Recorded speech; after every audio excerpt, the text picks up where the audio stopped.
આજે સાહેબ આપ આ ગામના ઉપસરપંચ છો અને જે અમે આ લાયન્સ ક્લબે આ જ્યુસનું વિતરણ કરી છે એ બાબતમાં આપનો પ્રતિભાવ આપજો.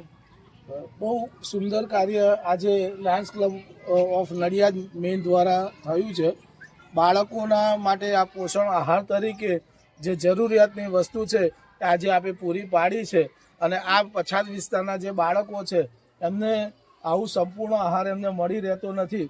જ્યારે આ જે આપે આ જ્યુસ આપ્યું છે અને એના પરિણામે બાળકોને પોષક આહાર તરીકે આ વસ્તુ ખૂબ ઉપયોગી થવાની છે અને આવનાર દિવસોની અંદર પણ ગુજરાત અને ભારતની અંદર જે પોષણ આહારવાળા બાળકો છે એની સંખ્યામાં ક્રમશઃ આના કારણે વધારો થશે. Lions Club of Nadiad Main દ્વારા જે આ સુંદર કાર્ય કરવામાં આવ્યું છે અને અમારા વિસ્તારના બાળકોને આ પૌષ્ટિક આહાર આપવામાં આવ્યો છે તે બદલ અમે ખૂબ ખૂબ આભાર માનીએ છીએ. આ શંકરપુરા વિસ્તાર અને સલણું ગામ વતી હું નડિયાદ લાયન્સ ક્લબ મેનનો ખૂબ ખૂબ આભાર માનું છું. આપ સાહેબ હાજર રહ્યા અને જે અમારી લાયન્સ ક્લબને તમે બિરદાવી એ બદલ આપનો બી આભાર માનું છું. જય મહારાજ.